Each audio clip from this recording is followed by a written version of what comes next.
5, 4, 3, 2, 1. And it's live.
This is Leicester Till I Die TV.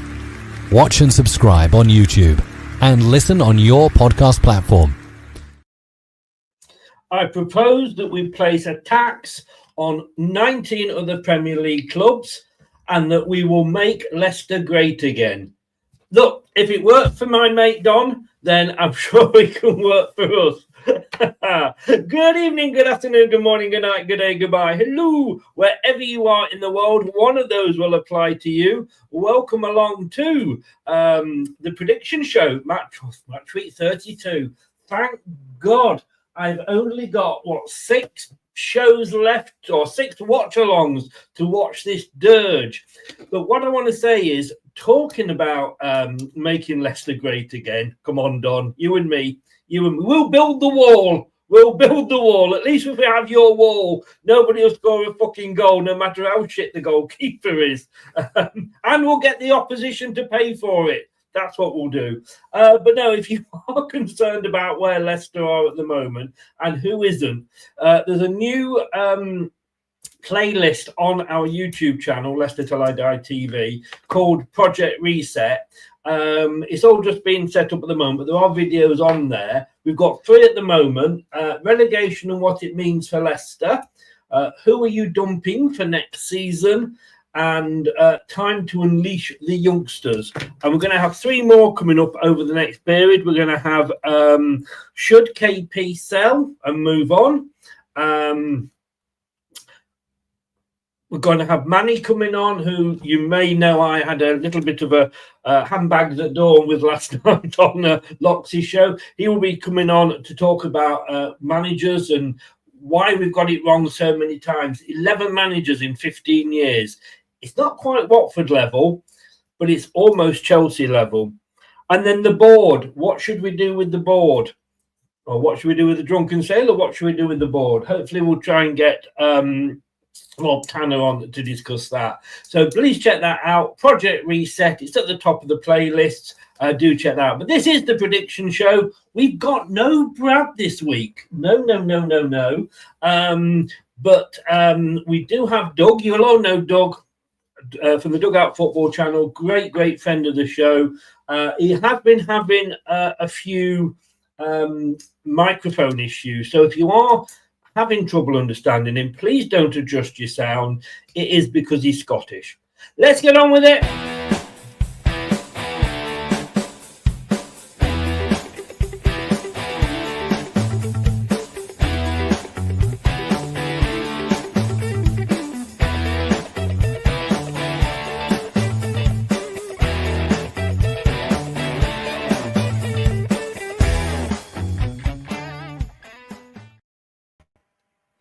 Good evening, gentlemen. How are you doing? Good evening. Yes, thank you very much for the invite. It is a pleasure to be back on, and looking forward to it. So thank you very much, and nice to meet Wayne as well. And hope everyone's well in the chat as well. You only come on to get insulted, don't you? Yes, I think is the safest thing to say. I think it is. I've had Daddy Douglas. I've had. What else? Basically anything that's Scottish, basically I get criticised for. Well, if only I could afford the copyright money, I'd open the show with "Don't Come Home Too Soon." But, you know, I mean, who else, Wayne, releases a national team song for either World Cup or Euros that says "Don't come home too soon," especially when you're Scottish? But, evening, Blue Fox. How are you doing? Welcome along. Right, let's get into this. Let us get into this. How did you do last week? Well, somebody mentioning no names did very well because he got 3 scores spot on, which he needed because having walked the prediction league last season in the championship, he's been struggling this season. But well done, Doug. Yeah, it's a nice relief. Yes, I have been struggling, but I seem to be making a bit of a surge up the table, hopefully. So yeah, it's obviously it was obviously 7 game weeks to go. Still plenty of points to play for, so we'll see what happens. Yes, yeah.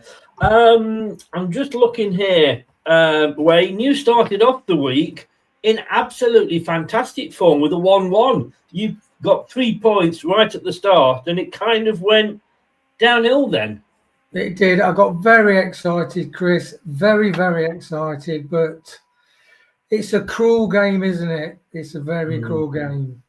I mean, you went, say, 1-1 with Everton, and you got 3 points. You then went 1, 2, 3, 4, 7 games without getting a point. I know. That's when you think the wheels have come off the bus, don't you, really? It's, yes, yeah. Mind you, up until the Newcastle game, I was really worried because I'd only got 2 correct outcomes. I hadn't got a correct score, but thankfully I went 3-0 for Newcastle. And at half-time, I was just hoping that they took the foot off the gas, which thankfully they did. But I don't know if you probably noticed this, Doug. I mean, Ipswich and Southampton, at least they're starting to put a fight up. Well, I know it's a bit later now for Southampton, but that's just something we haven't got at Leicester. Yeah, it's one of those weird occasions where obviously one team has obviously gone down with Southampton, and you know, I think when you look back at this season, I think many people I think a lot of people at the start of the season would have probably said Southampton 20th. If we're being very, very honest with ourselves, I think a lot of people would probably had Southampton 20th. Some of us had Nottingham Forest 20th. That's why I'm not doing very well in the prediction table. Yeah, I think I had them like somewhere between 16th and 15th. Yeah. So I'm no much better in that aspect. But no, look, it's still a very, very competitive league, and you know, obviously, if Ipswich can get a few results together, it can make it very, very interesting between themselves and Wolves, and dare I say it, Tottenham as well, because they're on a bit of a sugary peg at the moment, are Tottenham. They are. But Wayne, it's such a difficult, and we said this last year with the Championship, because from our point of view, we didn't know any of the teams, and we all thought coming back up to the Premier League, we know the teams had only been out for one season, we'd be able to get the predictions right. But Forest, who have been on an amazing run, losing at Villa. Bournemouth only managing to draw at West Ham. I mean, Fulham beating Liverpool. I mean, where the hell did that come from? I mean, Wayne, you just can't predict it, can you? No, you can't. It's like Brighton, you know, had a brilliant start and they've lost the last 2 games. A lot of teams like your Fulhams, Brightons, Brentfords, that can go on a good run of 4 games with like 3 wins and a draw, and then lose a couple of games that you just don't expect them to. In fact, Brighton at one stage, I'm going to mention the fantasy football, Chris, because I did. 9 minutes 52 in. 2 of their players were in my fantasy team because they just, you know, Mitoma, he was just scoring points regularly, but you know, João Pedro was in my brother's team, he was scoring regular, and they've just faded. I think João Pedro is their top scorer, so 8 goals. You know, Brentford scored, one's got 14, one's got 16 goals to Brentford and Wemo, and, you know, so Worcester, so, yeah, they can't score goals. I don't know if you knew, Doug, that Wayne does a fantasy. He keeps it very quiet. Well, from obviously like watching on the sort of the outside, he does tend to say it every episode. So I've been kind of making a wee count of when he actually mentions it. Keep it going. Can I just say as well, you're very safe this week, because last week we had was it suicide cricket it started out of, and then suicide chess. Wayne's Middle Eastern schooling was coming into its own last week. It's the inner city schools, Chris. That's what it is. That's what it was. I mean, it was chess that you landed on, if you pardon the pun. But how would you play suicide cricket? I mean, you're not going to hit that grenade, are you, when it's coming towards you? But anyway, are you ready to see this week's table? Yes. Somebody there you go. Here it is. I say, I have been let down by Brad. Now, Brad is away, and I did say to Brad, you know, when he got his new girlfriend, I've got to say, you got to remember, it's bros before hoes. It hasn't learnt like that. No. He's been off to Blackpool with her. He's been putting it in the slots all week. At the arcades is what I mean, before anybody thinks I'm being rude. And he hasn't done a table for me. So that is this week's table. But I think it's a nice table. It's 1999 from Habitat. It's pine, but it's all polished. But hopefully next week, folks, we will have a table. And Doug is as pissed off as anything, having got such a good week. I can't produce the table. Don't shoot the messenger. Please do not shoot the messenger. But let's have a look at the fixtures that we are going to be, because we've got a weekend fixtures, and then we've got a midweek fixtures coming up. But the weekend fixtures, it's Man City Palace on Saturday, Brighton. Some dodgy team that, you know, might as well. Why don't we just give them the 3 points now, Wayne, and then we can just sort of stop ourselves going through the pain. Well, to be honest, I don't know. I couldn't see us winning against Newcastle, but Brighton, they have some really off days, to be honest. So who knows? We can wait for all the gods available and hope. I couldn't see us beating Newcastle under 14 girls team. Forest hosting Everton, Southampton hosting Villa, Arsenal on the evening game against Brentford on the Sunday, Chelsea Ipswich, Liverpool West Ham, Wolves Spurs, that could be interesting, Newcastle Man United, and then you've got Bournemouth versus Fulham. Some interesting games there. And then we do have one midweek match due to the Carabao Cup. And as I've said many times, congratulations to Newcastle. Sorry, Doug. But it's Newcastle are going to be hosting Crystal Palace. So let's get into it. And here we go with the first match. So now Wayne is going to discuss the home team and then give us his prediction. Doug is going to predict the away team and then give us his prediction. I've got bad predictions here, although we have to put them in the chat as well. And then I might copy one of you and tell you my prediction at the end. I'm not stupid. Go last, and I can see where you all are. But look, the first game, Manchester City versus Palace. A couple of seasons ago, Wayne, and you can see the recent results there, so I won't jump on your party there. But Palace, I mean, look, if we take the last 6 games, Palace are top of the league on the form table. Crazy, isn't it? I mean, they were like Leicester and Wolves around the same amount of points, and what a job he's done. Yeah. It just shows it. The hard thing is he quality manager? Can he turn things around? And obviously he has done. Very difficult side. Yeah. Do you want to talk about Man City, Chris? I do, because I said that wrong, didn't I? Well spotted. Well spotted there, Wayne. No worries. Yeah, Man City, basically, they're having a... They're in 14th, can you believe, in the form table? Yeah. I know they're sort of there or thereabouts, but they have had a poor season. De Bruyne has been injured a lot. He's moving on at the end of the season. You know, Mahrez left. There's just a combination of players. Haaland's been injured. He's come back. He's been injured, and they lost Rodri as soon as he won the Ballon d'Or, didn't they? So Rodri was the key one. You know, world-class midfielder. They lost him, and then they just, even when Haaland was around, they couldn't get the ball up to Haaland.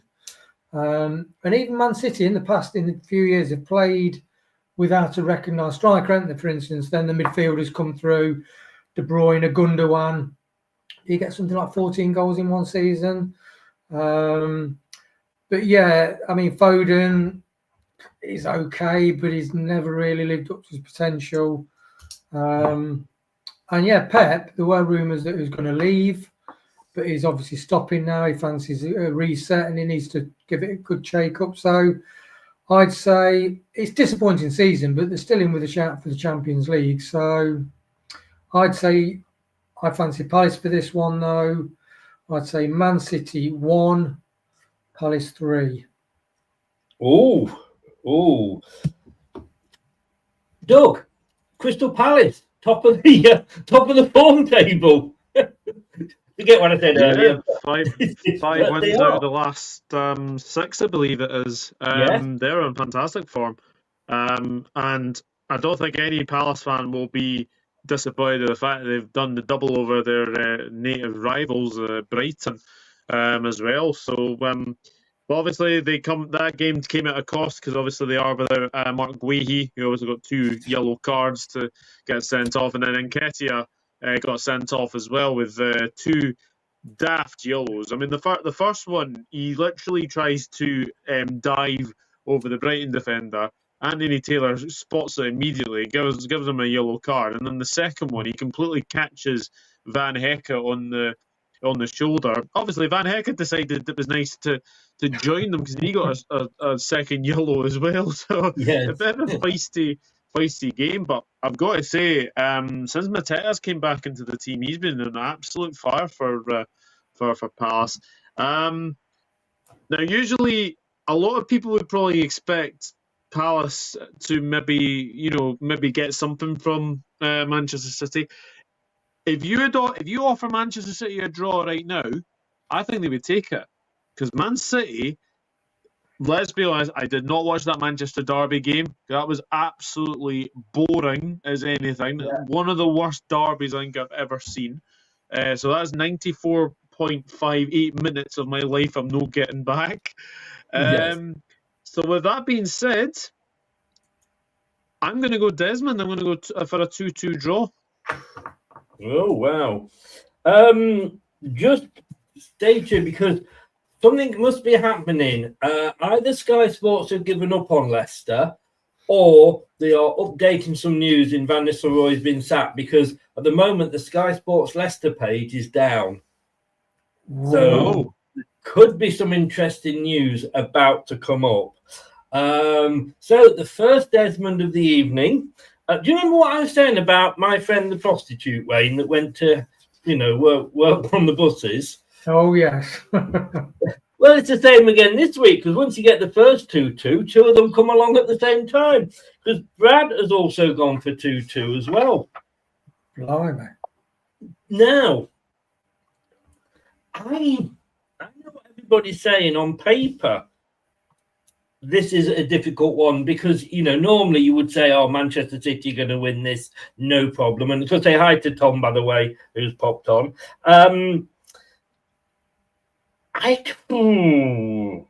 It's interesting that Palace were the only team in the bottom bit, apart from Ipswich, that didn't sack the manager.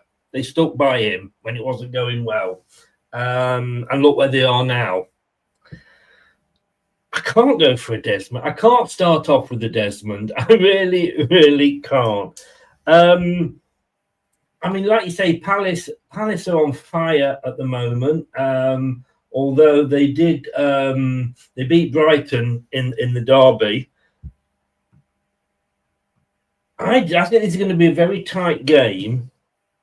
I'm going to go for Manchester City 1, Palace 0. So I'm going to go for a home win there, because that's the only way I'm going to get some points is by disagreeing with all you guys.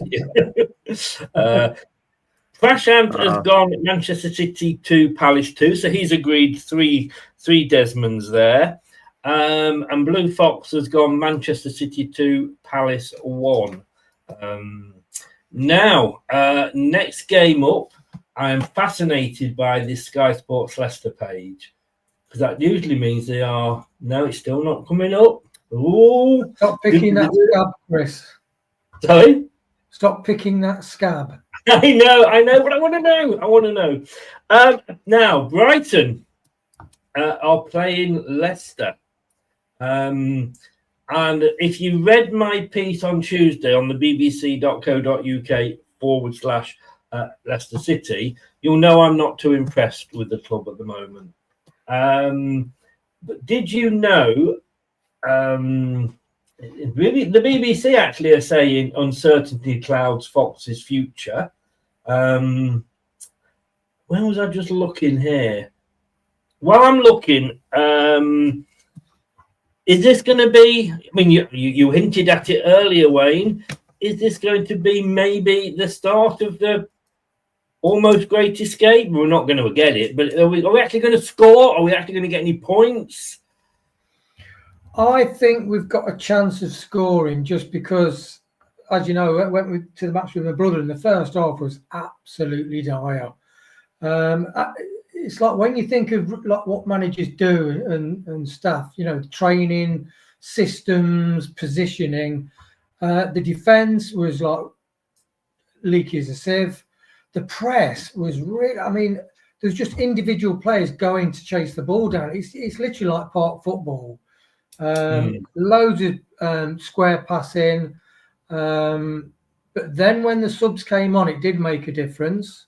Mavididi, he was trying, but what was interesting was, so when you go to live match, you can see everybody who works hard and everybody who doesn't. When Buonanotte come on, he was sprinting after people, trying hard. He got the ball loose on the edge of their box. He just had a shot, and it did go wide, but he tried to have a shot. He got passion, he got fight, and he was trying very hard. And Mavididi was trying hard, but he was giving the ball to Justin, running past the midfielder, wanting the ball early to run up the wing, and then they were recycling the ball back. And he just wasn't getting the ball. He was very disjointed. But one thing I will say, when Ricky P and Monga came on, my God. Sorry here, Wayne. You just said to me, do I want you to talk about Brighton? Oh, sorry, we're talking about Brighton. Sorry about this. Sorry. 1-1, Doug. You witnessed it here. Hang on. That's the burn there. That is the burn. I'll give myself a kick up the butt. Sorry. Yeah. Sorry. That's all right. If you were Daka, you'd miss yourself. I know. Yeah, so Brighton, sorry about that. Lad. Yeah, so Brighton are the nearly team. Started off so well. João Pedro's only got 8 goals. He's their top scorer. So just a few more than Varda. Yeah. Estupiñán, who was regularly getting goals coming forward, attacking fullback, he's not really been effective. And they could have beat Palace, actually. If they took the chances, they could have beat Palace.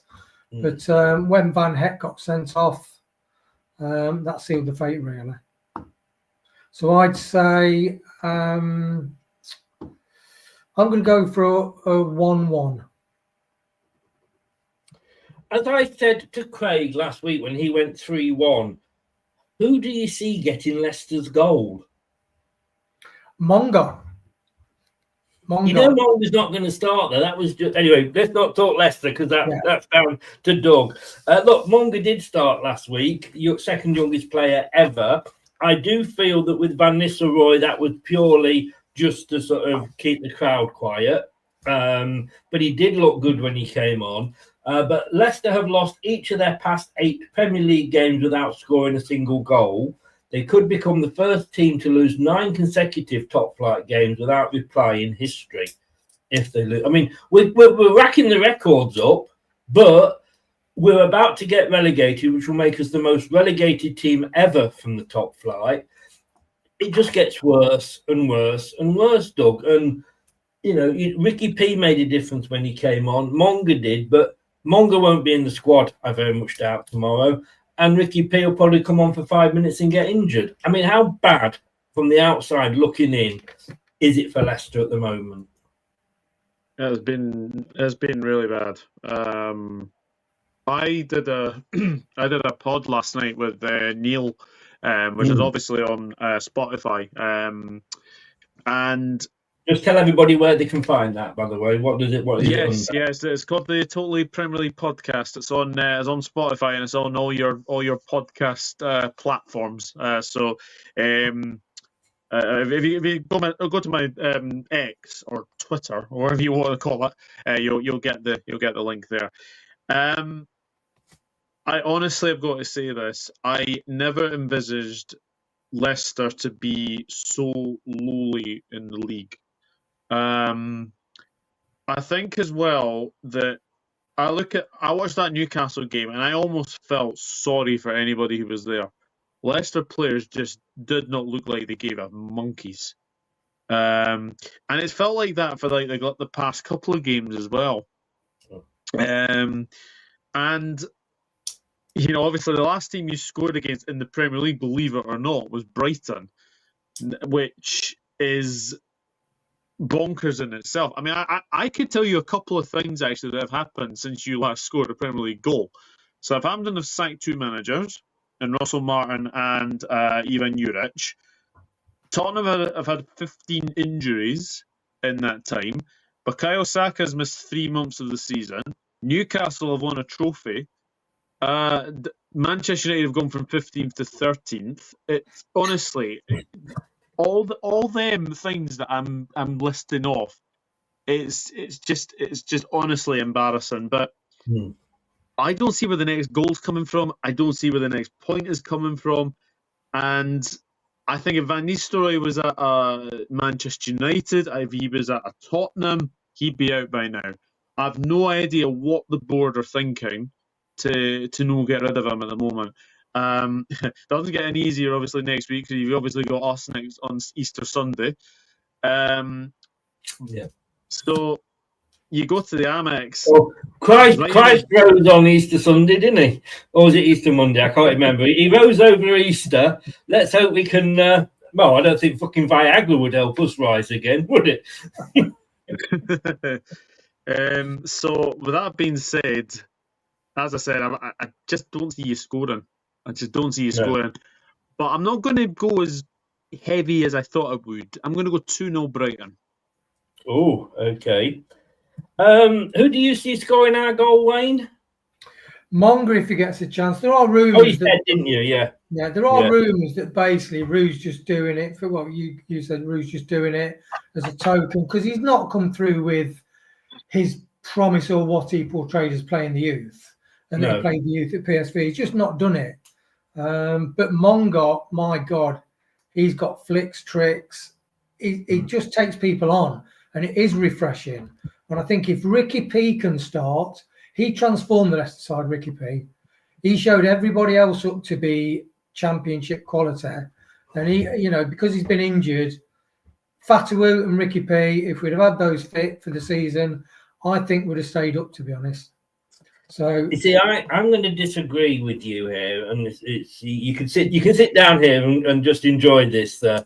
Cool. I mean, what Doug was saying, it hurt, but it's true, and that's the problem. You know, I mean, I said Top cost us relegation last term because he stuck with Rodgers too long. He's going to cost us this term because he's sticking with Ruud van Nistelrooy too long. It's obviously we're not going to win anything under this manager. I would just say I think the last goal we actually got was against Spurs because we beat Spurs, Doug. Oh, but it was a 2-2 draw funnily enough, the last 2 games have been 2-2. The one earlier in the season, but that was Rude's second game. So we didn't so much have a bounce. We had more of a hop. The new manager hop, if you like. You were 2-0 down in that game as well. Yeah. But look, it's not going to happen. And I just wonder, and I've got to say, yes, Ricky P made a difference. And Monga, you know what? And Wonga then consolidate all your goals into one big player. But Monga, he actually got to the byline. I haven't seen a Leicester player get that high up in for the whole season. But I can't get excited by these second halves because were we better than Newcastle in that second half? No, because Newcastle took the foot off the foot off the pedal. Were we better against Manchester City in the second half? No, because Manchester City 2-0 up at half time, knew that they weren't going to lose that game. Took the foot. I mean, look how many substitutions. Well, he made all 5 substitutions. Did Eddie Howe? And so because he's got Man United this week, so I can't get enthusiastic by the fact that we drew the second half 0-0. And just look at those records keep tumbling and tumbling and tumbling. So when we get relegated, it's not if anymore. It's when. 13 relegations we will have suffered from the top flight. All right, you could say we've got promoted 12 times, but do you know what I mean? It's just Brad has gone 3-0 to Brighton. I don't even think it's going to be that good. I have gone 4-0 to Brighton. Oof. We never do well away to Brighton. And what have the players got to... like you said, there's no fight. There's nothing there. This could actually be the result, if we're lucky, that we'll get Rude sacked. Please hope so. And it hurts me because, yes, I wanted Steve Cooper at the start of the season. Yes, I wanted Steve Cooper sacked. Yes, I wanted Ruud van Nistelrooy in. And yes, I do now want Ruud van Nistelrooy sacked. It's the joy of being a fan. You can do these things. But they say that Steve Cooper was John Rudkin's choice. Ruud van Nistelrooy was Top's choice. Those are the 2 people at the top of the club that get it obviously so wrong. I honestly think that if Cooper was still in charge, I don't think we'd be as bad off as we are now. We might still be in the bottom 3, but I don't know whether we'd be that bad. So unfortunately, though, I have gone 4-0. I was considering 3-0, but there's no way am I going to agree with Brad. So Prashant has gone. He's gone 3-0, though. He's agreeing with Brad. Sorry, but not feeling too optimistic with the match. Trying to be positive, but let's be real. Brighton 1, Leicester 1, says Blue Fox. Again, Blue, who's going to get that goal for us? Prashant says, I see an own goal. And then James, stop Rudkin's rot. Yeah, indeed. Out of interest, Leicester, 20th in the form table. Not really surprising, is it? Brighton in 8th. They have lost the last 2, but before that, they hadn't lost in 4. So it's scary. It's scary. It doesn't get any easy because, like you say, we've got Liverpool the following Sunday. The next game. Can I just sorry, Chris? Can I just ask you both a question? Who, if obviously Ruud van Nistelrooy is going to go. I think there's no denying it. I think he's going to go. Who would you want to replace him? Go on, Wayne. Well, you on a show, weren't you, talking about potential managers, weren't you, Chris? Yeah, I had a handbags at dawn with Manny last night. Bless him. I mean, we were still friends. We just we had a difference of opinion, and it's nice. You couldn't get a word in. Couldn't I? Everybody was saying that. I'm like, I bet that. I when I did my show, and we had 3 candidates that were nominated. Ant nominated Sean Dyche, Kate nominated Liam Rossinier, and Craig, I think, had hit his head because he went Gareth Southgate. And the problem was that when I was listening to him saying about Gareth Southgate, I'm actually finding myself nodding, going, yeah, that's a good point. Yeah, that's a good point. Because I think he would build that Foxes Never Quit, Band of Brothers back up. When you look at the list of managers we're being linked with, it's just the usual suspects. Russell Martin is 2-1 favourite. I mean, how would you want Russell Martin? Because he'd just be another one that would get you up. Sean Dyche, if we're looking short term, Sean Dyche, and I said this last night, although Manny hates Sean Dyche, but as I said, he would sort the defence out. He's got a track record of getting up. He did get Burnley into Europe, and he'd probably keep us up. But he is a short-term option, as in 3 years. Get us promoted in 1 or 2 seasons, keep us up. And then you look at the next manager to take you further and possibly an odd trophy or Europe, if that's not a pipe dream. But as Manny said, why aren't the club saying, right, this is the style that we want to play, and then finding the manager that will fit that style? And how many managers are there in Europe that we haven't even heard of, And he had a very good point with that. And hopefully he's going to come on and talk managers with me and come with a suggestion. I don't know European football enough to say that there's a club in Portugal where I know well enough from those that are out there, that we know, I suppose, and whether he'd come or not, because he's in the Champions League places, and that would be Liam Rossinier. Sorry, Tom. Tom did go Nigel Pearson and Andy King. We were trying to forget that. Wayne, what about yourself? To be honest, what I was listening to when I was working, I think one thing I don't agree with Manny with. I agree with the philosophy. What kind of football do you want to play? But the problem I've got with Maresca is I do think like Pepper's spoiled Grealish. I think Enzo, basically, he got us promoted, but he nearly fluffed it. He was very, very stubborn. He passed the ball until we broke people down. And you had a few intelligent Championship managers last season, and they out-tacticked Enzo, and he just could not break them down. There's no point to have it, like De Bruyne said, it doesn't. Possession is absolutely nothing unless you create chances on goal.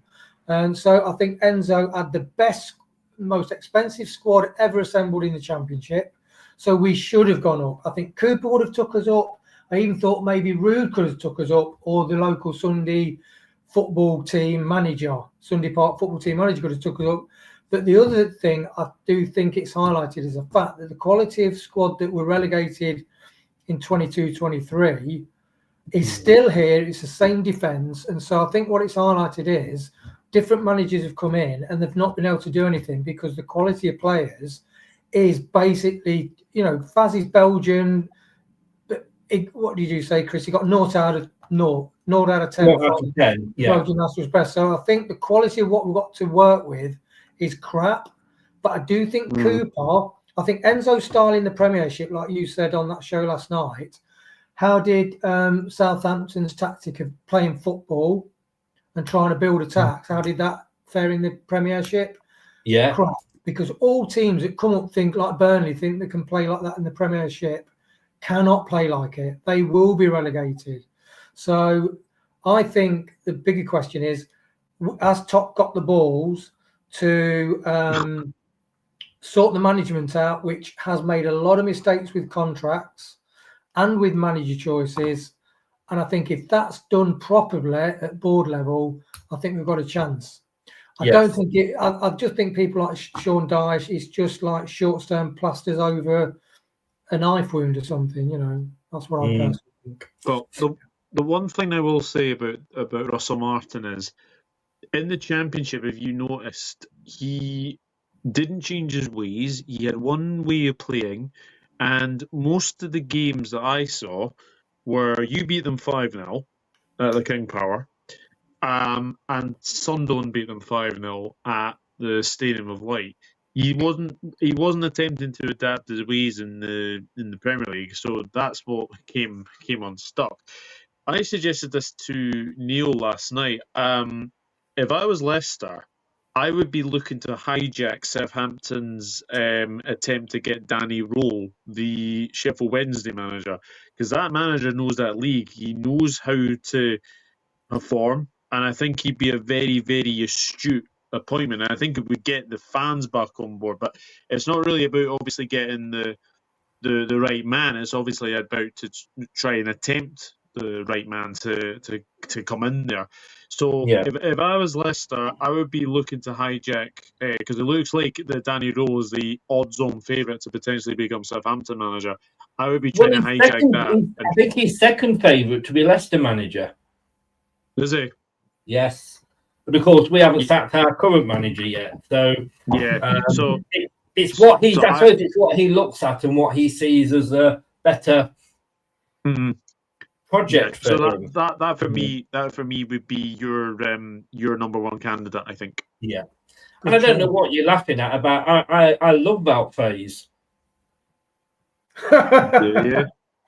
He's your drinking buddy, is he, Chris? You see him regularly, don't you? I do. I mean, that first dart, which is the one right at the bottom, because of course it missed him, that was actually thrown by Patson Daka. Sorry. LCFC forever. Confirmed relegation if we lose, aren't we? If we lose and Wolves win, then that means that Wolves will be on 35. The most we could get with the then 6 remaining games is 18 points. 18 plus the 17 we've got would give us 35. Although we're not technically down, their goal difference is minus 16, ours is minus 45. So, yeah, I think if we lose and Wolves win, look, we know we're down anyway. We do know we're down. But interesting talk there. Shall I get rid of Wout? He's on this channel way too often, I tell you. In fact, I thought I saw him at Crufts the other week. Not in the crowd, he was one of the dogs. You know what I mean? Right, next game. Now we've sort of made ourselves totally miserable. I've got to say, congratulations to Forest. I hope they do well and they do get into the Champions League. I just like any club and Forest are a small club now compared to the so-called favourite 6 or 7, if you include Newcastle.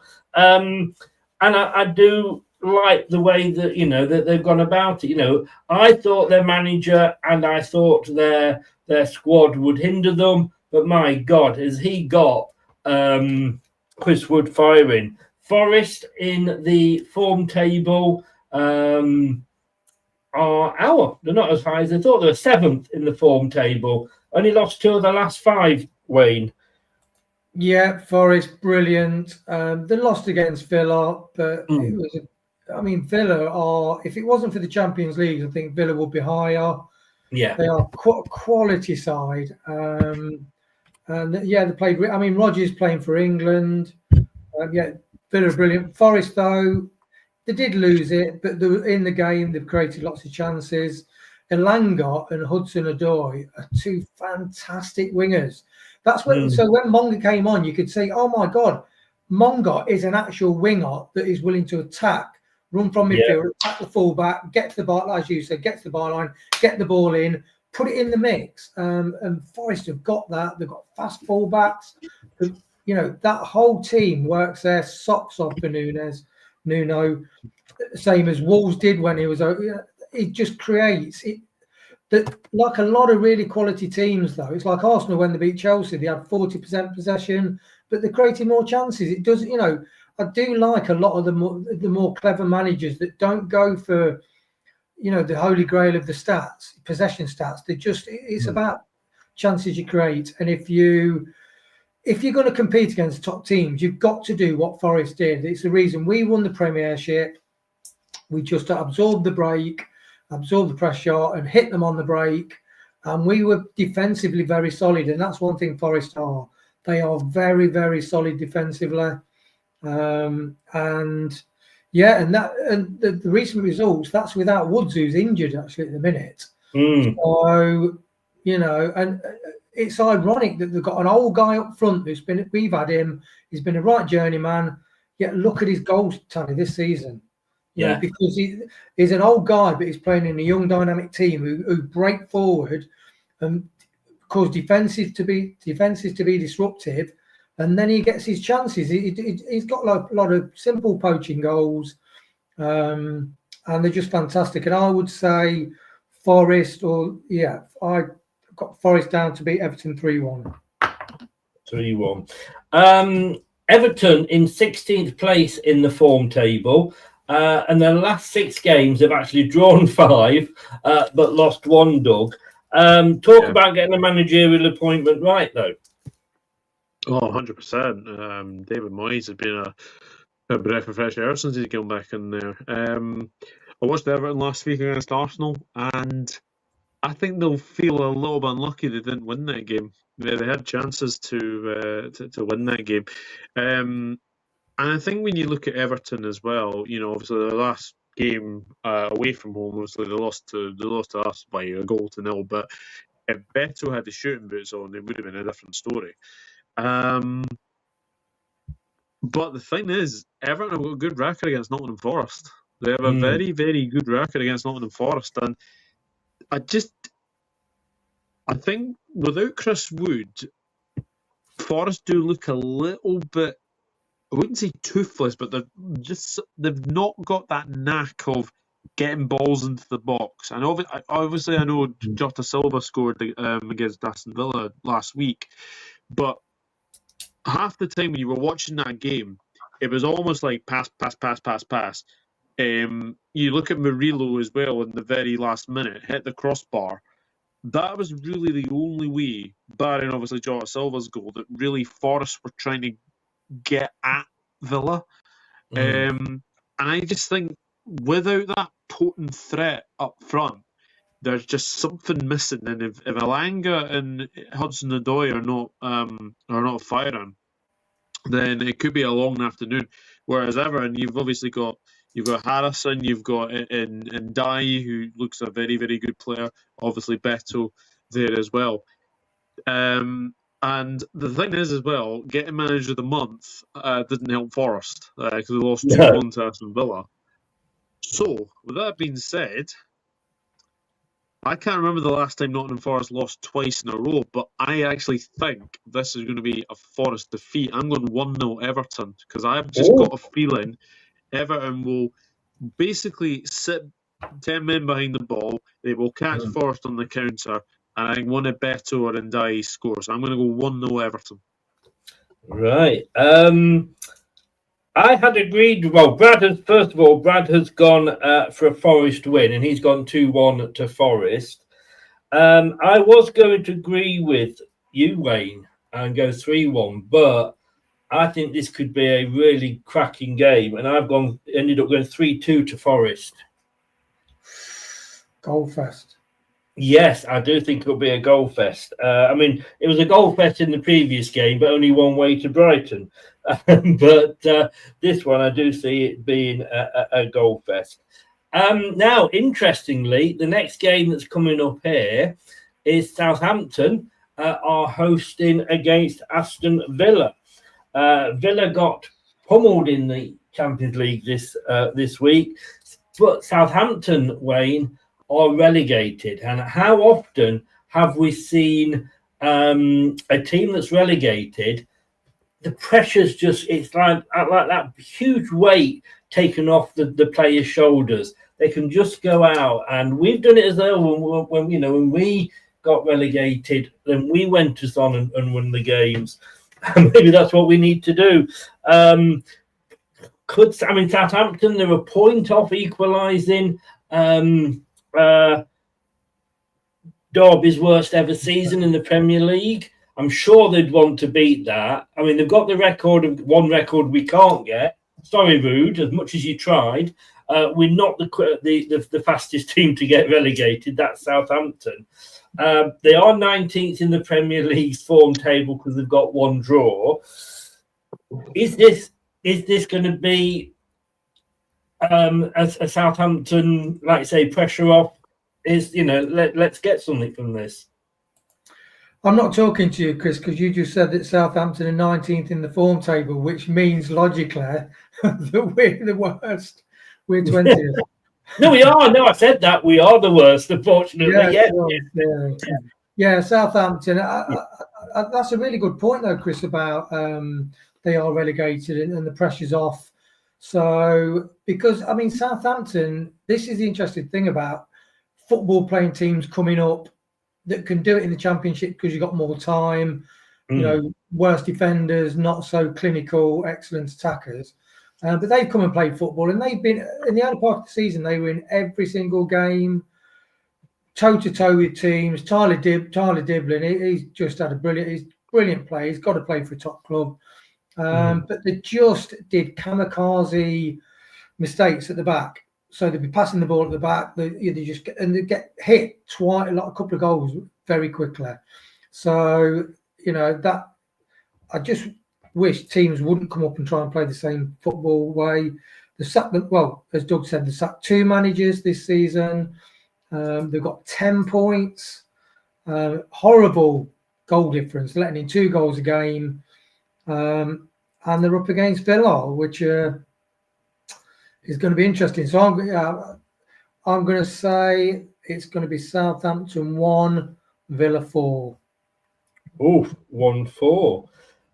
Doug, like we say, Villa took a pounding in the Champions League, which means they more than likely will go out at the quarter-final stage, therefore not beating Leicester's run in the in the same competition. But Villa, I think Villa, like Wayne said, Villa have stuff, but I think, like we did, have been in the Champions League. That said, they are 4th in the form table. They have only lost 1 of the last 6.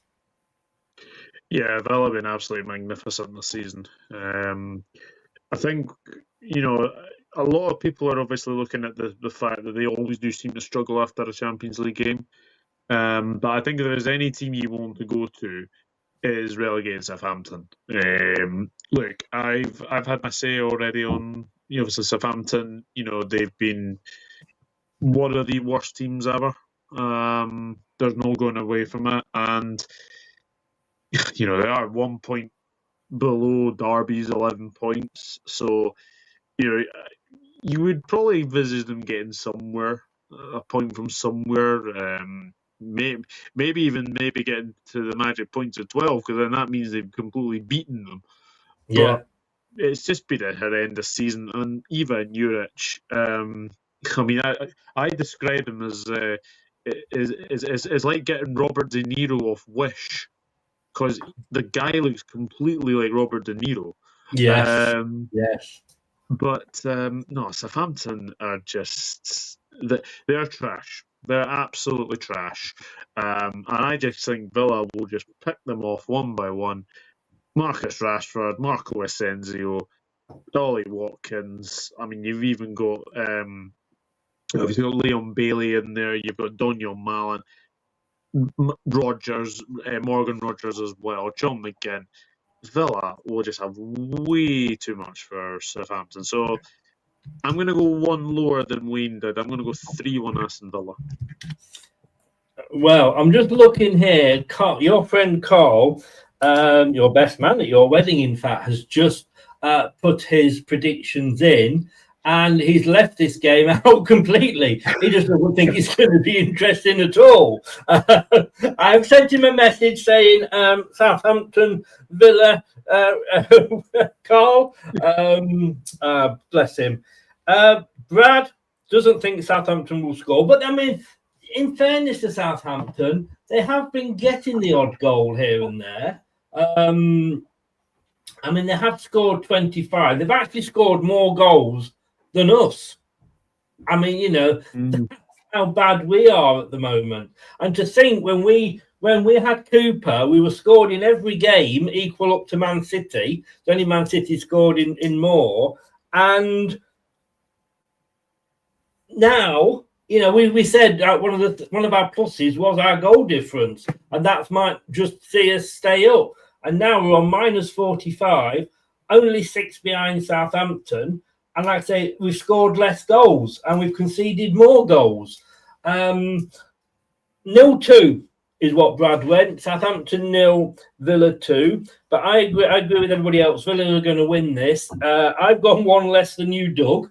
I have gone at Southampton 1, Villa 2. Because I think they will be knackered after midweek. And I'm surprised they're playing on the Saturday, having just played in Europe. That's strange, isn't it? Yeah, that is very strange. Because usually the team that would go like away from home, they would obviously play on the Sunday. So Yes. yeah, bit surprised. But then again, Paris to Birmingham, I don't think it's that too much of a journey. But I get what you're saying, especially with the with the travelling aspect as well, and obviously playing on the Wednesday. Yeah, I'm quite surprised that they're playing on the Saturday. But then again, they do have the FA Cup coming up, so potentially that might be a factor. Yeah. Just to say, if anybody, the Leicester page is still down on Sky at the moment. I'm going to try it another way. No, it's back. Well, I found it another way. Nothing to get excited about. Bad news is, oh God, I can't believe this, Wayne. Van Nistelrooy is still there. Well, I thought if he was sat, you'd be dancing a merry jig, Chris. Well, my dancing days are behind me, but I would have been celebrating, yes. But Prashant's agreed with you, Wayne. He's gone 4-1. Sky Sports, Saturday night, 5:30 kickoff. Arsenal hosting Brentford. Arsenal, all right, it's a later kickoff on Saturday, but my God, what a game for them midweek, Wayne. Well, I was just really lucky. I missed the first. I didn't realise, but it was on Prime, so I said, "Oh, I can watch that." So I watched the second half, and luckily that's when all the goals came. And yeah, my God, Declan Rice's 2 free kicks. To have one free kick like that is incredible.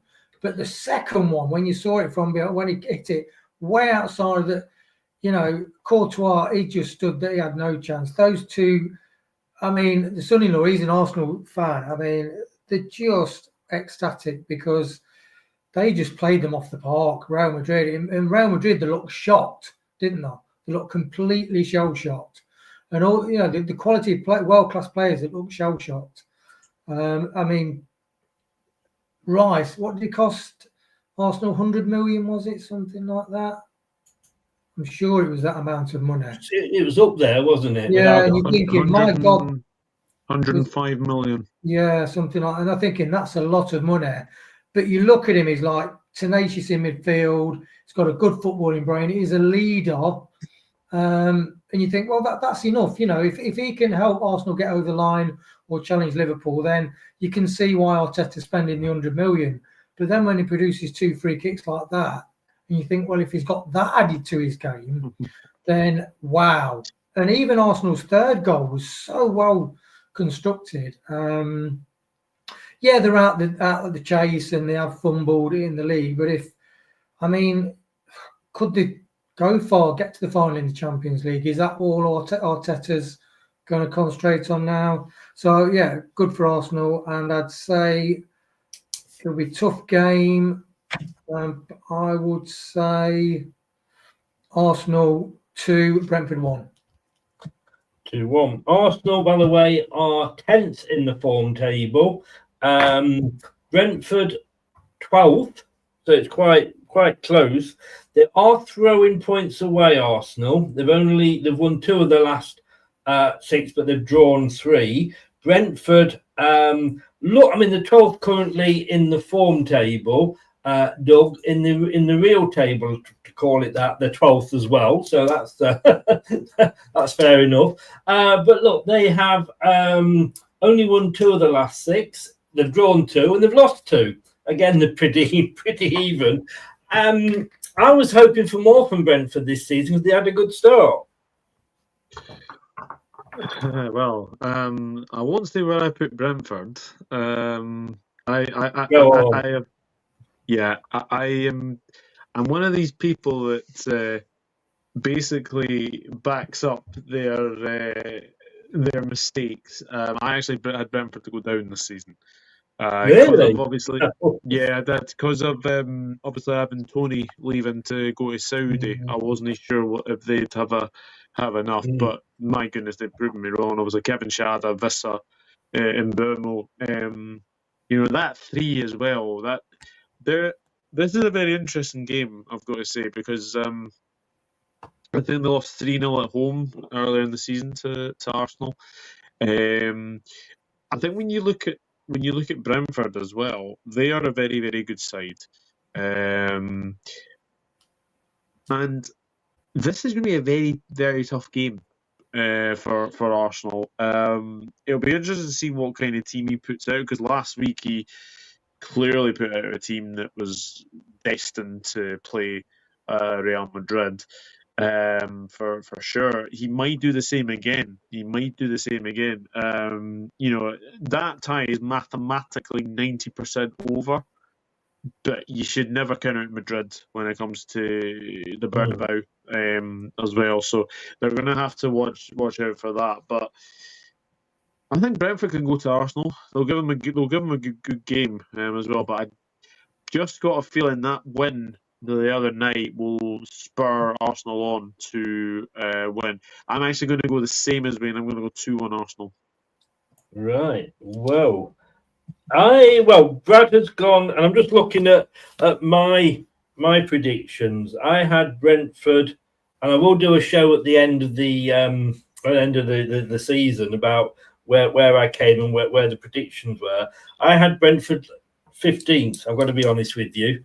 But in fairness, I did have Wolves and Southampton in my bottom three and nearly got 2. But look, 3-0 to Arsenal, Brad's gone. I think it'll be tougher than that. Because it can work the other way. When you've had a great win like that, it can suddenly come back and bite you on the bum and you can get a little bit complacent. I'm sure Arteta won't let that happen. But look, Brentford, they've started to do, they were useless away from home at the start of the season. And then they beat Southampton away, then couldn't stop winning.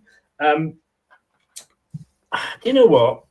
I've actually gone, and Brad will be disappointed he's missed this, but I've gone for Desmond. I've gone 2-2.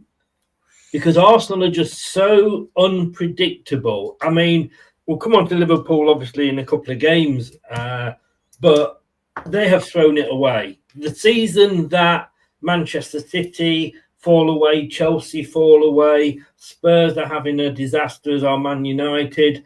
This should have been the season when Arsenal go through and smash that title. And Liverpool have just said, fuck off. It's our turn again. And if Arsenal couldn't win it this season, it's like when we won it. There should have been another team there. I know Tottenham are with us sort of to almost till the end, but I just think Arsenal are it's their own fault. That they're not winning it because they're not finishing the games. Let's have a look. I don't know if anybody's predicted that. Yes, we have. We've got Prashant's gone Arsenal 3, Brentford 1. So he's gone 4 goals, but just split differently. Next up is our old manager, Enzo, apparently who's telling Rude and Top what to do with Monga, according to the Mercury, hosting Ipswich. Now, let's have a look at this one, shall we? Because Arsenal, let me just get Chelsea up here. Earlier in the season, this was Ipswich's first win, although obviously it was at Portman Road, and suddenly you thought, hello, maybe this is an Ipswich side that's got something, and maybe losing Enzo wasn't such a bad thing for Leicester. Chelsea, though, obviously doing a lot better now, but again, inconsistent way in Chelsea. Should this be an easy win? Ipswich will still think they can catch Wolves and, just put the pressure on them, gave them a bit of a scare, although they were leading for a long time. Or is this a foregone conclusion for Chelsea? I don't think it is, to be honest. I think it's like when Chelsea played Arsenal, and Arsenal beat them 1-0. Chelsea had the lion's share of possession, but Arsenal had better chances and beat them. I think Maresca, he is very stubborn in the way he plays.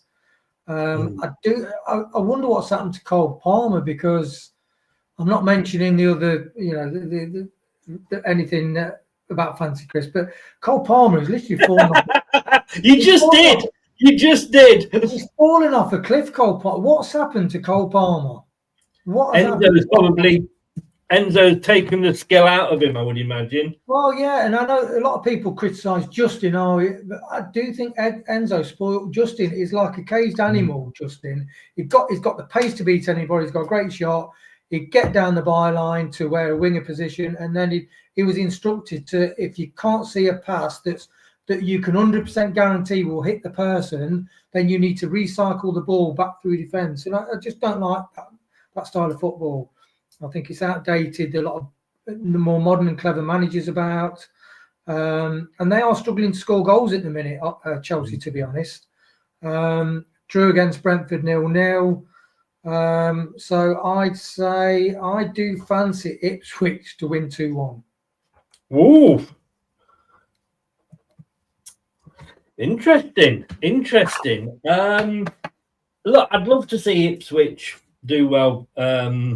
Doug, it was interesting the fact that when we had Cooper at the start of the season, he said, I am not going to be blamed for having inexperienced players in the team. I'm going to buy experience. And that's why he went and got Ayew, Dakova Reed, Skip and all that. Ipswich went the other way and they bought a lot of championship players. Neither of us look like we're probably going to stay up. But who's going to be in the better position if they go down? Ipswich, I think. Can they get anything here? Can they do their own great escape and stay up? I don't think they'll do the great escape to stay up, but what I think they will do over these next few games is show the Ipswich of what we saw in the Championship. I think they'll try and get a couple of results. And look, they beat Chelsea earlier in the season, and I agree with Wayne. Cole Palmer has become Cold Palmer. Quite simply, he has just been. He was even dropped against Brentford last week as well, which again doesn't really surprise me because he has been very, very inconsistent as Cole Palmer. Obviously, they are getting players back. Obviously, Jackson as well. But Chelsea do give you a chance. And I keep saying it. They need to sign a goalkeeper in the summer. Because Robert Sanchez is... Honestly, I don't know why Chelsea decided to buy a third-choice goalkeeper from Brighton. At the time, Robert Sanchez was third choice behind Bart Verbruggen and Jason Steele. And Chelsea thought, we'll pay out 25 million to get him to be our number one. He has been absolutely hopeless, but according to the BBC, apparently he's one of the best keepers in the world. Worked that one out. Yeah. So I actually see. Obviously, the big story is really about Ipswich. Is obviously about where Liam Delap ends up next season. Because I think 12 goals in a team that's fighting relegation is really impressive. If you want to put it in, I think I had this conversation last night about Delap. The one thing as well, Delap is at a club right now where he can progress his career. If he has a good championship season, then maybe he moves on. But it's almost like a Dominic Solanke to Liverpool from Chelsea. Was too big at the time, and we saw what happened. He was eaten alive, unfortunately. So I'm hoping that Liam Delap looks at this and thinks, right, who do I want to go to? Do I want to go to an Arsenal? Do I want to go to a Chelsea? Do I want to go to a Manchester United to be sort of eaten alive? If he goes to Chelsea, I don't see him starting. I think it's the safest thing to say. Man United, you could argue, if they lost Højlund, you'd probably say that he would probably start there. But if I'm Liam Delap, I would be looking at my career and thinking that I need to stay as long as possible to sort of progress my career, because I don't see him starting for Chelsea. I certainly don't see him starting for Manchester United. As I said, obviously, if Rasmus Højlund does go in the summer. And Chelsea do give you opportunities. They do give you opportunities. They gave Brentford a few opportunities last week. Brentford should have beaten them, is the safest thing to say. And I think Chelsea are very inconsistent. Obviously, Chelsea have played Legia Warsaw tonight. I don't know the result off by heart, but I can't believe I'm actually saying this. But I agree with Wayne. I'm actually going to go 2-1 Ipswich. I think this might be the shock result of the weekend. I'm going to go 2-1 to the Tractor Boys. Yes. Good news. Every cloud's got a silver lining, as they say. And at the moment, it is only 15 minutes in, but it's Tottenham Hotspur 0, Eintracht Frankfurt 1. So, and Lazio, my God, Bode Glint, the famous Norwegian 2-team club, 2, Lazio 0. Wow. Good God, that's full time. That is full time. They'll be blaming that result on the weather, because I don't know if you saw, Chris or Wayne, that it was actually very, very heavy snow in Norway. Oh, was it? Right. Well, it does get cold there. You know what I mean? It's, the thing is, as well, at one no. stage, remember with Football Italia, Lazio were probably one of the world's best teams, weren't they? Yeah. Now, Brad has gone Chelsea 3, Ipswich 0.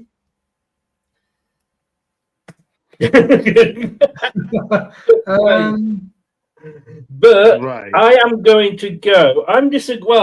I'm kind of agreeing with you two, because I have gone for 3 goals, but I have gone the other way. I've gone Chelsea 2, Ipswich 1. I think Ipswich could even score first, give Chelsea a bit of a shock, but then Chelsea will come back and nick it. Now, a boring game coming up here, really, isn't it? I mean, they are. I'll just see. Sorry, if anybody's got that in the thing. Chelsea 2, Ipswich 1. Prashant agreed with me. Palmer couldn't even score against Leicester. Rubbish. Yeah. If you got to score against Leicester, you might as well go home. Looking like Salah is about to sign a new contract, Wayne. I'm sorry, it's just the way it's worked out, but Liverpool are at home. Did you want Doug to take? Do you want to swap Doug for these two? I'll take the away one, and you take the home, Liverpool. Yeah, I'm happy to. Okay. Go on then, Doug. Go on. You can say how wonderful you are. And that said, you are making hard work of it. I mean, look, you were never probably going to win 4 trophies this season. But you got knocked out of the. I'm sorry to repeat this, but you got knocked out of the Champions League and lost the League Cup, Carabao Cup, whatever you want to call it, all within sort of a week. You lost to Fulham the other day. That said, you've only lost 2 games all season. Boo hoo! But are you glad that Arsenal are doing what Arsenal are doing? Because they're not really giving you, they're not really sort of putting any pressure on you, are they? I think a lot of people at the start of the season, nobody even predicted Liverpool to win the league. No. I think to even be top, for another matter, I said at the start of the season, get a Champions League spot. I know you put us 5th. Yes, you put us 5th. I have. In fairness, Rob Tanner, who works with Athletic, only put you 4th. So I'm okay. No, Rob Tanner's closest, as we know. But no, look, I think whatever happens has been a wonderful season for us. I think as well, we haven't signed many players. The only players we signed was Chiesa, who, seems to get, I think, 5 minutes a game already. And obviously the other player that we did sign was Mamardashvili. But Gravenberg has been absolutely fantastic in the central defensive midfielder. The big news, obviously, this week, it looks like Mohamed Salah and Virgil van Dijk are signing 2-year contract extensions, which is absolutely key. And I think a lot of Liverpool fans will tell you, Chris and Wayne, that I think this was probably the way it was going to go, because I think all this Trent news has probably been a smokescreen for Van Dijk and Salah. I honestly think what's happened is I think they were waiting to see what Trent was going to do, and then probably announce Salah and Van Dijk. Obviously, it's not been announced yet, but it looks very, very close with that aspect.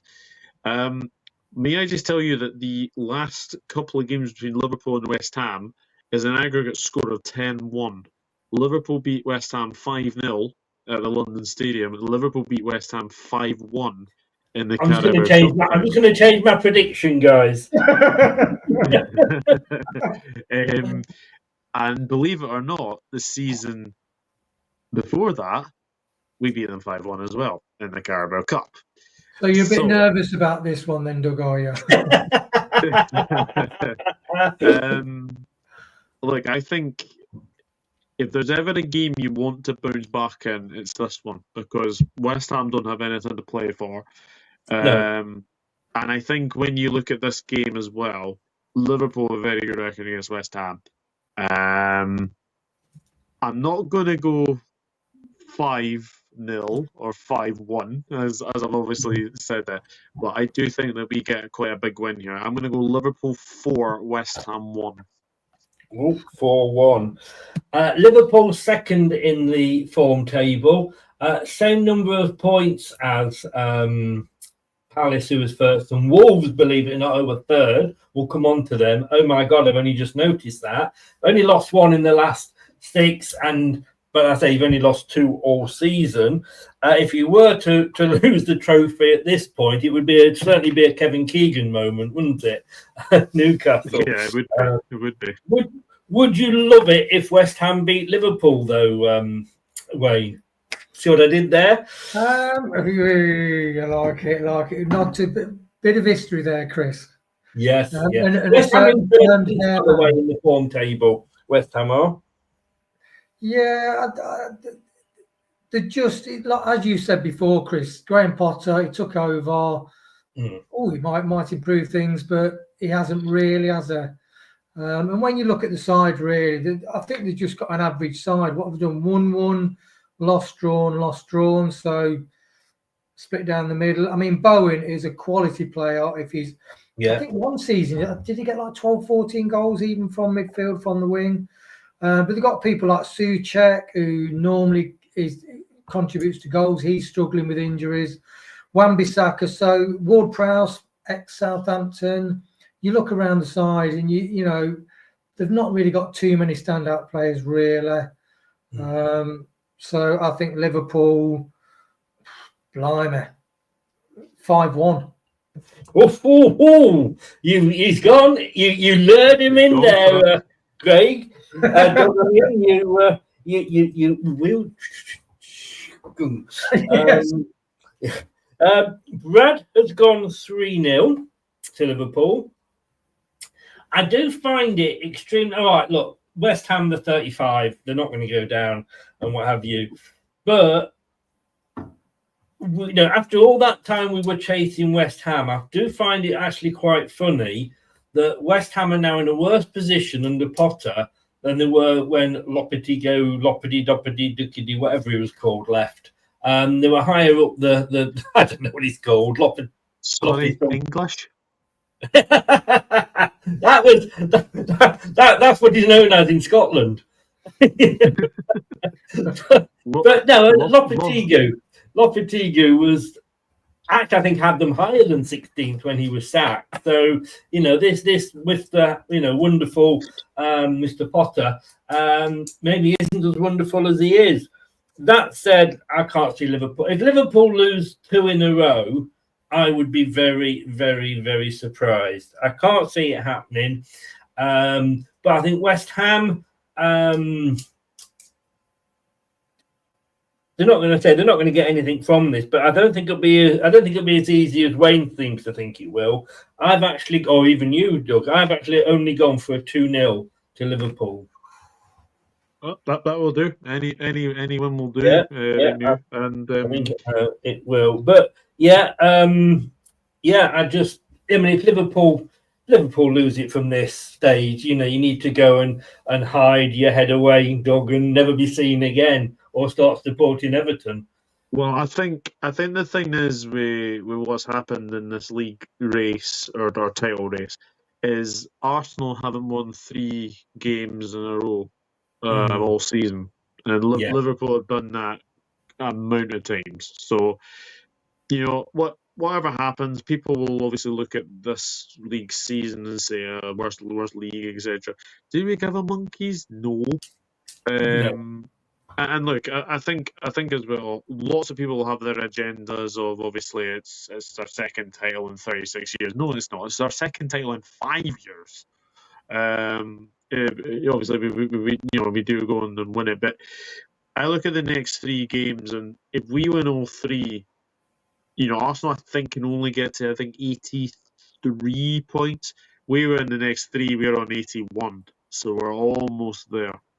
Well, you're going to definitely win one of them because you play enough. Next game up here, and it's Wolverhampton Wanderers, Brad's dad's team, hosting the I shouldn't laugh, Spurs. This is almost a relegation scrap. Wolves sacked the manager, Wayne, had probably the best bounce of any of the relegation threatened teams, and then it fell off, but they'd done enough to sort of keep out of that scrap. We know, but they could still be caught by Ipswich, of course. But Wolves are currently 3rd in the form table. In the last 6, they've only lost 1 and they've won 4. I mean, wow. But actually, in the last 6, they've got the same number of points as Aston Villa, Liverpool and Palace. And they've actually got more than Newcastle United, Chelsea and Forest. This is against Spurs. I mean, it's almost a relegation battle, isn't it? Yeah, it is. It's incredible. Their form, all those lovely greens, Chris. When you look at other teams who've got green wins, you do get quite jealous, to be honest. Sorry, what are they? Yeah, exactly. But I mean, Wolves' form is like is Champions League form, over the last 6 games. So if it wasn't for their absolutely woeful start where we were rubbing shoulders with them, I mean, the manager Montero, he's taken over. He's done brilliant there. And this is with. I mean, Cunha's been banned for 6 games, 2 lots of 3 games, hasn't he? Cunha. Yeah. And Strand Larsen struggled, but Cunha gets injured. Strand Larsen comes along, scores quite basic goals, but he gets them goals and they win 1-0. The goal difference is only -16. So, and ours is -45. They've got nearly double the points. Wolves really shouldn't have been down the bottom, but they were. Get a decent manager in, and they've got quality through the side. So I'd say Wolves. Yeah, against Ipswich they had 22 shots, 7 on target, 40 touches inside Ipswich's box. I mean, that's really good attacking play, to be honest. Yes. So I'd say Wolves will beat Spurs 3-1. Ooh, right. Spursy. Well, Arsenal have been a bit Spursy. Obviously, we need to call it North London-y soon. But look, Doug, Andrew always wins something in his second season, doesn't he? It's just who we are, mate. It's just who we are. Well, according to him, he does. Yes. Yeah. I mean, Spurs, just to let you know, are in 15th in the form table, lost 3 of the last 6. Yeah, they didn't look too good against Southampton, but they managed to get through that game unscathed. Obviously, you said that I think we're losing to Frankfurt at the moment. Yes. No, they've equalised, so it's now 1-1. Oh, they've equalised. Okay, and that is at the Tottenham Hotspur toilet bowl. And just to sorry, that's what it looks like. But when you just think like, oh, bloody hell, Tottenham have gone and ruined it. Olympique Lyonnais have gone 1-0 up against Manchester United. Yes, funnily enough, someone messaged me to say that Andre Onana has been speaking so much in the press this week about basically how he thinks Manchester United are far more superior to Leon. For the Man United to come out and say that Onana is one of the worst Manchester United goalkeepers in recent history, to then Onana come out and say, well, at least I've won trophies with Manchester United. Apparently, he has made an absolute blunder that's led to the goal. So, shh, keep your mouth shut, son. Man United fans actually can't stand Onana. But he's garbage. He's absolutely garbage. Onana. Whoa. Anyway, Spurs. Yeah, We're Spurs. talking of rubbish team, Spurs. Yeah, it's just... I don't know. It's very, very Spursy, isn't it? To say the very, very least. I did calculate as well that it is almost looking like you're going to be relegated. You won't be relegated this week mathematically, but I think it is looking more and more likely that probably next week is likely to be the game that you obviously get. There's obviously confirmed that you are down. Wolves have been magnificent under Vitor Pereira. He is just came in at a time where Wolves just needed a new, fresh face, someone to gel new ideas, and I've got to say they have been fantastic. It was like 4 wins out of the last 6. They have been fantastic, Wolves, and I'm actually going to go for 5 wins out of 7. I'm actually going to go 2-1 to Wolves. Wow. Well, talking of 2-1 to Wolves, Brad has gone 2-1 to Spurs.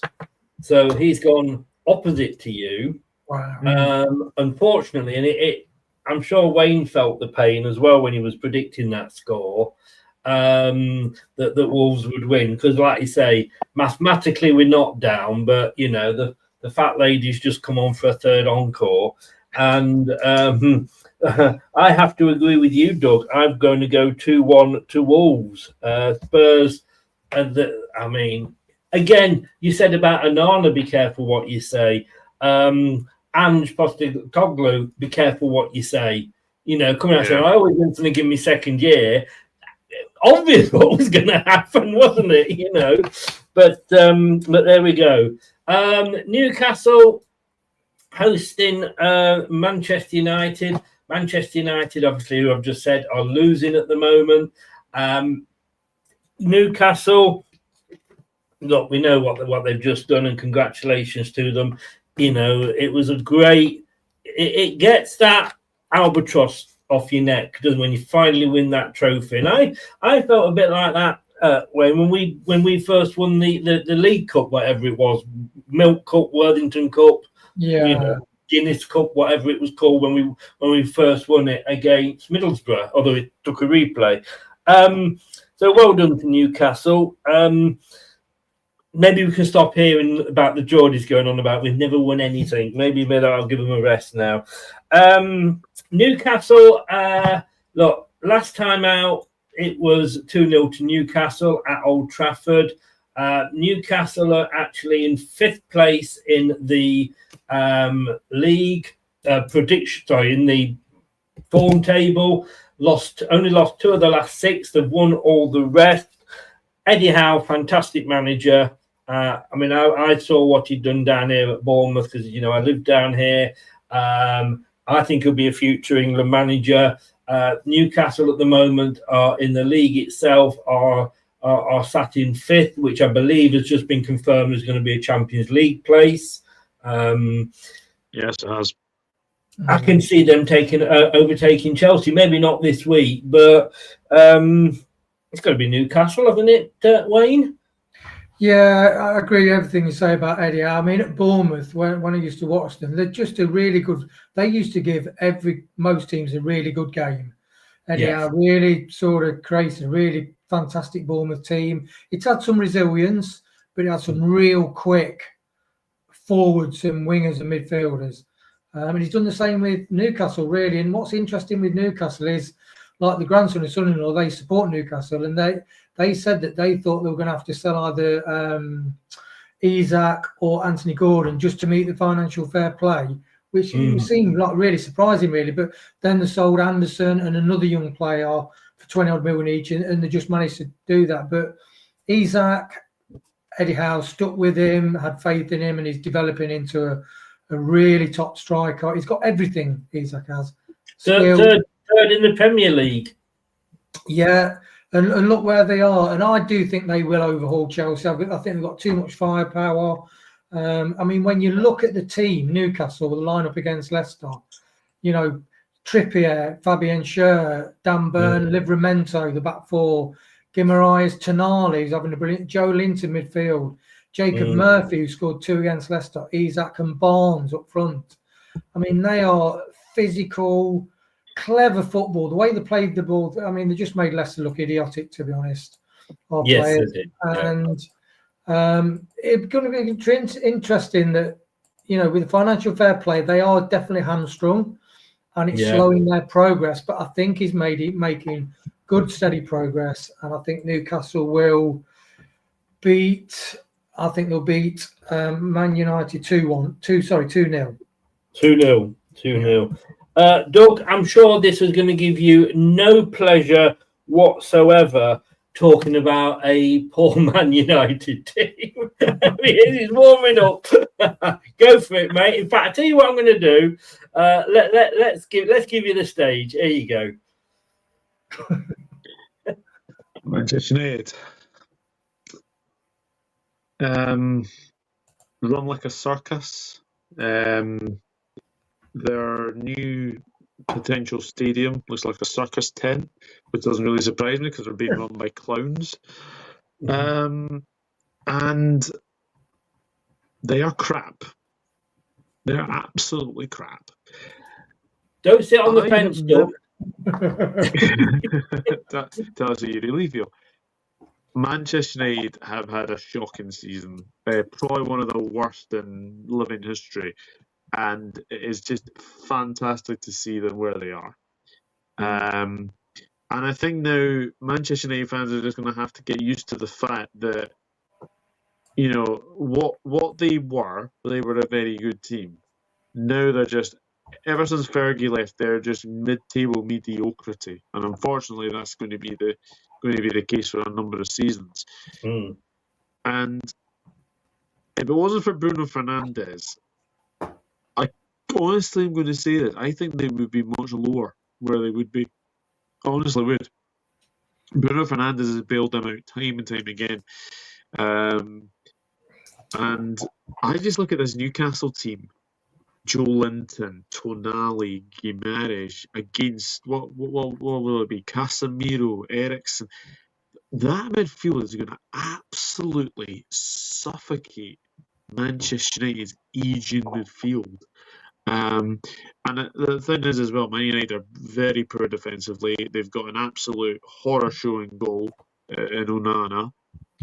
So I know Wayne went 2-0. I'm even going to go one more. I think Newcastle absolutely batter Manchester United. I'm going to go 3-0 to the Geordies. Wow. Now, this is very, very interesting. Because, look, the problem I think with Manchester United, and I've said this time and time again, and I'll keep saying it, is that so many of their fans have grown up with success. They've only known success. Before Fergie went in, Manchester United were probably like Newcastle have been. You know, they won the odd cup maybe here and there. Liverpool were dominant. It was Liverpool. Occasionally you get an Aston Villa would come through or an Ipswich, but generally speaking, it was Liverpool's time. Then Fergie came along, and you got to have Fergie. You know, you had all that great success. And look, looking back, he's probably the greatest British manager there will ever be. Of what he achieved at that club. But you're not going to get back to that. You're never going to get back to that. And look, you guys waited, was it 23 years to win your first Premiership or top flight title again? When you won 30 years. 30 years. 30 years, was it? 30, sorry, right. I'm being kind to you. 30 years. And Man United, it's been, what, 9 or something like that, 9, 10 years? They've still got a long wait, but they think because they're Man United and because they've only ever known success, that's what they are entitled to, and they're not. You know, they are now back to being a Newcastle, you know, or a Chelsea that will win something occasionally. The bad news is, Wayne, that Brad's agreed with you and gone 2-0. I will allow you to change it if you want to. No, I won't, because you wouldn't let me change mine the other week when I was agreed with Brad. But I've actually agreed with Doug, and I've gone 3-0. Wow. So we've got 2-0, 3-0, 2-0, 3-0 on there. Now, interesting, because last game of the weekend. Oh, sorry, let me just count. Can we do this? Newcastle 2, United 0, says Prashant. Look, last game of the weekend, it's Bournemouth. Have I got that one up there? Bournemouth are playing Fulham. We know what they did last week. I'm sorry that it's fallen for you to talk about that, Doug. Bournemouth, who, look, everybody knows I live just outside Bournemouth. Craig Paddy from Up the Cherries in all departments is a good friend of mine. You know, he's out for a drink, and he was talking when we did the recent running show for the Premier League. He was saying that Bournemouth should probably get into Europe in some form. I'm not so sure now. You know, they're down to 10th. They haven't won in 5. In fact, in the form table, they are down. Well, they're 18th. In fact, they've lost 3, lost 4, drawn 2 in the last 6. The wheels have come off the Bournemouth wagon, but look, they've got a good owner here, Wayne. You know, he's putting money in. They've got a good manager. The problem is they may lose him. You know, we know what that's like. You know, when you're a club that size, that, you know, he's done well, somebody could come in for him. They've got a brand new training facility where Poole Town at one point were going to have their ground. They've actually bought the ground, and they're going to they're making a huge. And I think it's nearly finished, to be honest with you. And it has a very similar look to Seagrave at Leicester. So they have got big plans. They want to try and do something with the stadium, because the stadium is a bit of a joke. You know, it is only 3 sides and some scaffolding on the 4. That temporary stand that's been there 15 years. I don't know when something stops being classed as temporary. I would have loved to have seen them get into Europe. I don't think it's going to happen now. Like I said, 18th in the form table, 10th in the real table. Do you agree the wheels are off the wagon? Yeah, I do, Chris. I'm really disappointed, because at one stage, I mean, they were hovering around 5th, 6th, 7th. And they were just, they reminded me of Leicester when we sort of won the Premier. There were no, under Rodgers even, there were no teams that we used to be scared of. The top teams, Arsenal, Man City, we weren't scared of anybody. I think Bournemouth were one of those teams. Most teams thought, we are in for a real game here. They're very, very dangerous. I mean, Cliver, what a quality player. Yes. But I think, I mean, their form has fallen off a cliff. I mean, 2 draws in the last 6 is almost relegation fodder, isn't it? But I've just looked at their injuries. So, like, Unai's out, Cliver is injured out recently, Tavernier's out, Ryan Christie's out, Sinisterra's out. So they've got some real major injuries, and I think that's just contributed to the drop-off in form. And I think he would be gutted, Areola, because I definitely thought they were going to have a really good chance for the Champions League. And for that reason, you know, I'd say that Bournemouth are going to lose to Fulham 2-1. Fulham were one of those teams, Doug, that at the start of the season you had a clutch of teams, didn't you? You had Forest, you had Bournemouth, you had Fulham, you had Brighton. That all looked like they could actually break into that, European places. And all right, Forest was still doing it. The others have all tended to sort of fall off a little bit, but Fulham, look. How good were they last week? They came to they hosted you, I think, didn't they? And it was 3-2, so there's plenty of goals. Your thoughts on Fulham? Yeah, they were excellent last week. They deserved to win. Depends if horror show from us, to say the very, very least. But I'm taking nothing away from Fulham. Obviously, Sessegnon scored a really good goal. Iwobi scored as well, and then Manice, I think it was, scored the third. Marco Silva's done a magnificent job there, and as it stands, 8th place could potentially be a Conference League position with the way it's going as well. If Fulham get into Europe, then that's absolutely amazing for them. I'll always remember sort of the 2010 Hodgson team that obviously got beat in the final by Atletico Madrid, but they were very, very good in that game. Look, Bournemouth, I've got to say, the way that they've been really good as well this season. But I think it's now sort of showing that they look like they're going to be potentially. I think form has really gone off them, unfortunately. But it's under the lights at the Vitality. I think this is going to be a very high-scoring game. I am actually going to go. He says with a smile. Desmond 2-2. 2-2. Oh, right. We're back to buses, Wayne, because you've agreed with Brad for a second time. God, got to stop it. Yeah, maybe I should have read Brad's out first, to be honest with you. He's gone 2-1 to Fulham as well. Fulham are 11th in the form table. Like I say, they've won, lost, so they're going to win this one by process of elimination. that is amazing. But yeah, I look, Fulham second game up for us. I think it was at the start of the season. We just drew with Spurs. We were feeling a little bit high, and Fulham was one of those games, with no disrespect to Fulham, as a team coming up, we looked at and thought, yeah, we could get something there.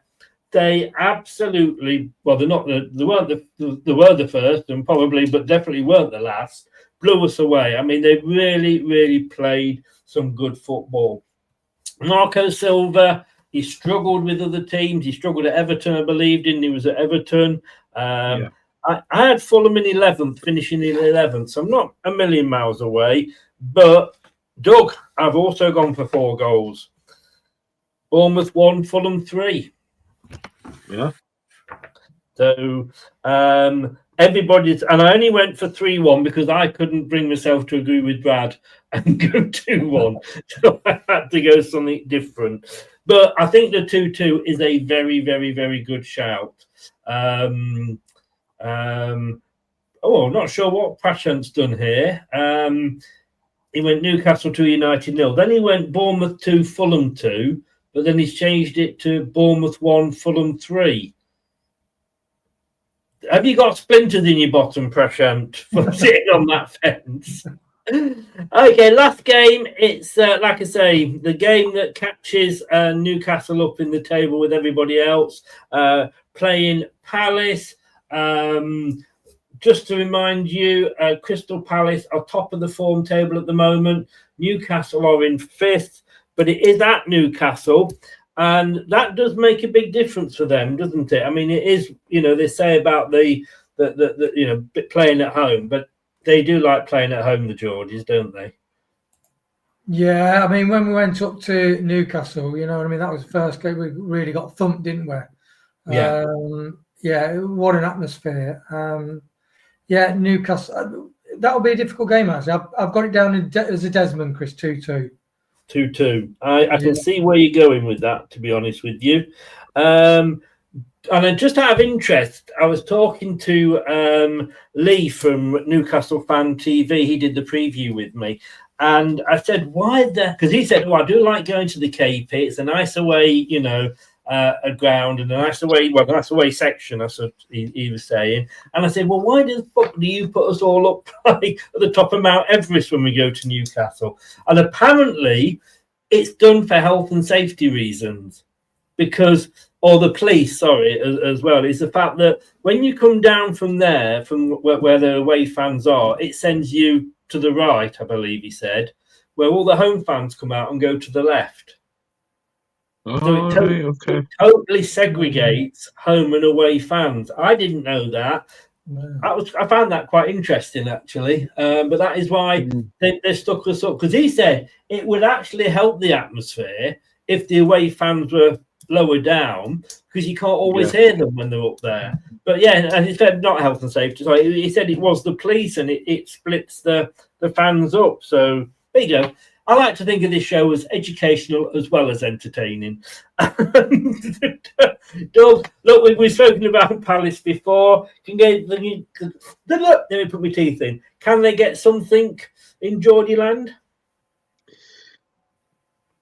They can, but I think Newcastle at home are a very, very different prospect. But I've got to say, Palace, for me, I think they play a lot better away from home than they do at Selhurst. I think they've done that for a number of seasons. That they've looked really, really good away from home. Obviously, Mark Guehi and Eddie Nketiah will be back for this game. As well. Obviously, Palace have got 2 long trips. I mean, obviously one to Manchester and one to Newcastle. I feel sorry for their fans on Wednesday of coming down to Newcastle. I don't think they'll get back until the early hours of Thursday morning. So, I think if this was at Palace, I would probably plump for a Palace win. But I think because it's at Newcastle, I'll go 2-1 the Geordies.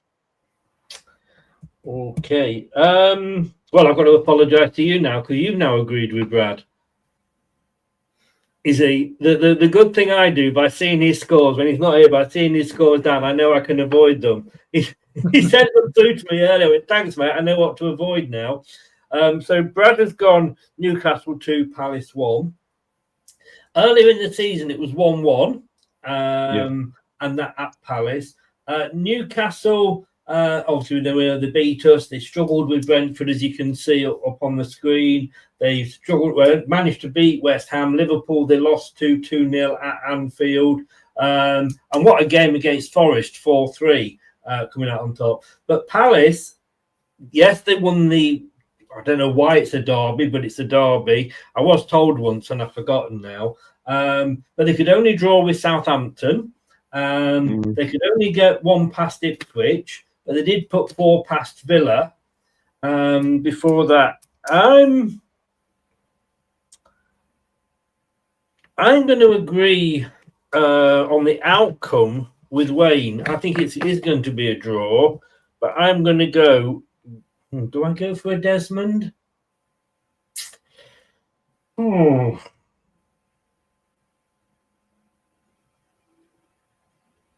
Desmond. Sorry, I'm going to go for a Desmond because if I get it wrong, you get it wrong as well. So I'm going to go 2-2 as well on that one. If it hadn't been 2-2, it would have been 1-1. But I think that could be a game. Gentlemen, thank you very, very much indeed. It's been a bit of a long one because we had the extra game in there. But thank you both very much. Doug, give a shout out where people can get that podcast when you were talking Leicester with Neil from Beyond the 90. Yes, absolutely. So my podcast is on Spotify. It's called the Totally Premier League Podcast. You can search it on Spotify. It will definitely come up. And yeah, I've done a pod with Neil from Beyond the 90. Very interesting views, I've got to say, on Leicester. So, yeah, you can check that out as well, and also find me on the YouTube at the Dugout Football channel. Chris, it's been an absolute pleasure for you to ask me to come back on, and Wayne, great to meet you as well. Yeah. I always love coming on this channel. Love, you know, me and Chris have go way back years. Let's just say More than we care to remember. Do you know what I've just found? I've just been writing all the scores down, right, on this card, and you know what? They're all today's predictions. Yeah. And you know what was on the other side, Doug? No. Our shit shirt show from the start of the season. Yeah, so yeah, we do that as well. So I would imagine we'll be doing that in the summer as well. But no, thank you very much for having me. It's been a pleasure. And obviously, I know next week is the Leicester Liverpool game. I'm unfortunately away. If I do have time to try and get in a preview, then I will obviously try my very, very best. But if not, I can obviously leave you in the capable hands of somebody else. If you're away, just send us a short video and we can play it. Absolutely, I can do that as well. Guys, thank you very much. Thank you to everybody that's been in the chat, Passion and Craig and everybody else. Thank you very, very much. Like the video, subscribe to the channel, both channels. Wayne, as always, you're a gentleman, sir. I will see you on Saturday for another dose of Leicester losing. Click that notification bell as well. And if you want to listen to us, all the shows, apart from the watch-alongs, are in podcast form as well. Thanks very much, guys. Take care. Have a good rest of the evening. Thanks for watching. These videos are tremendous. You'd better like them too, or I'll be back. This podcast is proud to be part of the TalkSport Fan Network. TalkSport. Powered by fans. That will conclude this evening's entertainment.